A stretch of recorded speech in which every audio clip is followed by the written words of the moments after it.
Hello guys, आप सबका स्वागत है सीएससी के एक और नई वीडियो में।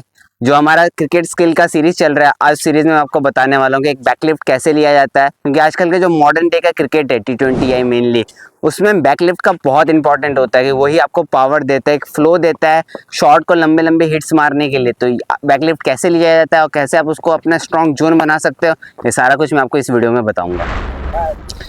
सबसे पहले मैं आपको बताता हूँ कि बैकलिफ्ट होता क्या है और इसे कैसे लिया जाता है। क्योंकि अगर आपने लेट कर दिया इसे लेने में, तो आपका जो शॉट है उसका पूरा वैल्यू नहीं मिलेगा और आप आउट भी हो सकते हो। तो इसका जो लेने का जो टाइम है, जो जिस समय आप बैकलिफ्ट उठाते हो बैट को, तो वो बहुत इंपॉर्टेंट है। तो वो कैसे लिया जाता है मैं आपको समझाता हूँ। आइए, ये आपका स्टांस हो गया। मैंने पिछले वीडियो आप जाके देख सकते हो कि मैंने स्टांस बताया हुआ है कि स्टांस कैसे लिया जाता है। उसमें आप अपने नॉर्मल स्टांस में आके खड़े हो गए, उसके बाद आपने टैप किया और ये बैट उठाया, ये बैट लिफ्ट होता है। ठीक है, ये आपका बैट लिफ्ट हो गया। अब जो बैक लिफ्ट होता है वो मैं आपको बताता हूँ कैसे होता है। जब आपने ट्रिगर किया, उसके बाद जो आपका बैट ऊपर की तरफ गया ना, ये बैक लिफ्ट होता है। यही आपका पावर लाता है कि ये जितना ऊपर जाएगा उतना आपके शॉट में पावर आएगा। आपने अभिषेक शर्मा को देखा होगा, संजू सैमसन को देखा होगा, वो बहुत ऊपर बैट लेके ले जाता है। अभिषेक शर्मा तो इसमें बैट लिफ्ट में भी अपने बैट को यहाँ पे रखते हैं, उसके बाद जब शॉट मारने जाते हैं तो और ऊपर लेके जाते हैं।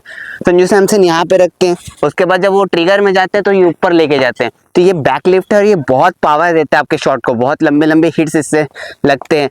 तो ये बहुत इंपॉर्टेंट है आज के मॉडर्न डे क्रिकेट में। अगर आपका बैक लिफ्ट बहुत नीचे है, जैसे पुजारा का हुआ करता था, तो आप लंबे लंबे हिट्स नहीं लगा सकते। आपको बैक लिफ्ट ऊपर रखना ही पड़ेगा, वो भी ट्रिगर मूवमेंट के टाइम पे, तब आपके लंबे लंबे हिट्स लगेंगे। मैं अभी आपको दोनों बैकलिफ्ट में खेल के बताता हूँ कि दोनों बैकलिफ्ट का क्या फ़ायदा और क्या नुकसान होता है। एक लो बैकलिफ्ट में, एक हाई बैकलिफ्ट में क्या फ़ायदा होगा आपका, क्या नुकसान होगा, सब कुछ आपको एक डिटेल में मैं आपको खेल के बताता हूँ। सबसे पहले हम लो बैकलिफ्ट से स्टार्ट करते हैं।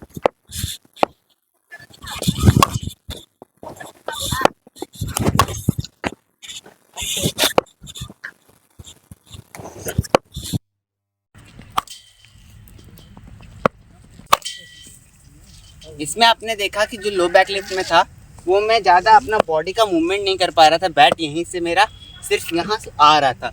ये लो बैक लिफ्ट में थोड़ा सा नुकसान होता है, आपका जो बॉडी का मूवमेंट है वो थोड़ा सा रिस्ट्रिक्ट हो जाता है, जो कि हाई बैक लिफ्ट में नहीं होता है।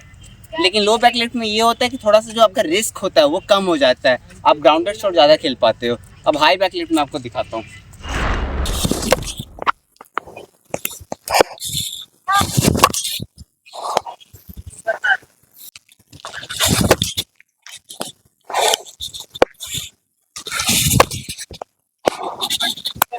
अभी आपने हाई बैक लिफ्ट में देखा, मेरा जो बैट का जो फ्लो था वो पूरा घूम रहा था और मेरे पीछे आ रहा था, जिससे जो बॉल में जो पावर है वो पूरा लग रहा था।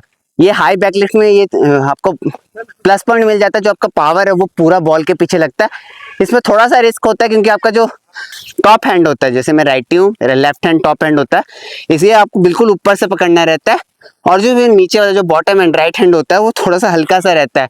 इससे होता क्या है कि जो बैट है वो हमेशा नीचे से ऊपर की तरफ जाता है। इससे बॉल जो है कभी कभार हवा में ज़्यादा ट्रेवल करता है, जिससे आपको थोड़ा सा आउट होने का जो रिस्क है वो ज़्यादा रहता है। अभी आपने दोनों बैकलिफ्ट देखा मेरे को खेलते हुए। लो बैकलिफ्ट का यही प्लस पॉइंट है कि आपका जो रिस्क है वो कम हो जाता है, और हाई बैकलिफ्ट का ये है कि थोड़ा जो रिस्क है वो हाई हो जाता है आउट होने का, लेकिन इसमें आपको परसेंटेज जो आपका शॉट का जो वैल्यू है वो पूरा मिलता है। तो ये हाई बैकलिफ्ट और लो बैकलिफ्ट का दोनों का डिफरेंस है। और ऐसी वीडियो के लिए हमारे साथ बने रहे, क्योंकि हमारा एक सीरीज़ चल रहा है जिसमें हम A to Z सारे क्रिकेट स्किल्स बताते हैं कि कैसे खेला जाता है, क्या आपका स्टांस होना चाहिए, सब कुछ। तो ऐसे ही वीडियोज़ के लिए हमें फॉलो करें, सब्सक्राइब करें, क्योंकि आने वाले टाइम में बहुत सारी ऐसी वीडियोज़ आने वाली है हमारे चैनल पर।